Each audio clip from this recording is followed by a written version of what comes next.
క్రైస్తవులపై జరుగుతున్న దాడులను కలిసికట్టుగా ఎదుర్కోవాలని క్రైస్తవ సంఘాల నాయకులు అన్నారు.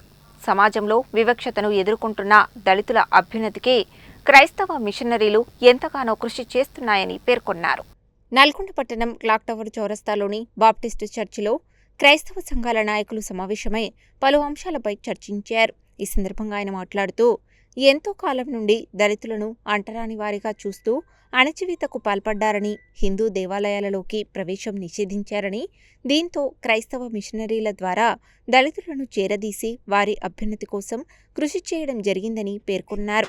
ఇప్పటికీ దళిత క్రైస్తవులపై వివక్షత కొనసాగుతోందని అన్నారు. వివక్షతను ఎదుర్కోవడానికి మే 25న జరిగే మహాసభకు పెద్ద ఎత్తున తరలి రావాలని పిలుపునిచ్చారు. ఈ సమావేశంలో క్రైస్తవ సంఘాల నాయకులు పాల్గొన్నారు. సుప్రీంకోర్టులో క్రైస్తవులకు వ్యతిరేకంగా ఇచ్చిన ఆ యొక్క ఆర్డర్ నిమిత్తము నల్లగొండ పట్టణములో దైవజనులు, ఆయా సంఘ పెద్దలు అందరూ కూడా కూడుకొని ఒక చర్చా వేదికను ఏర్పాటు చేసుకోవడం జరిగినది.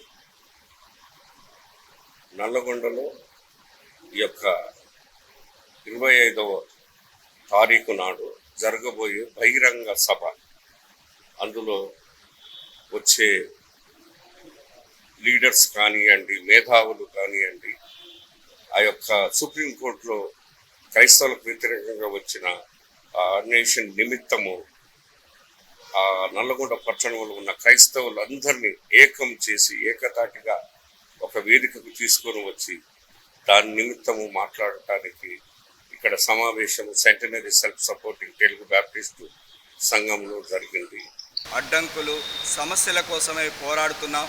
వీటిలో మా కోసం ఒక వాయిస్గా శ్రీ పద్మశ్రీ మాన్యశ్రీ మందకృష్ణ గారు క్రైస్తవుల పక్షంలో నిలబడుతూ ఉన్నాడు.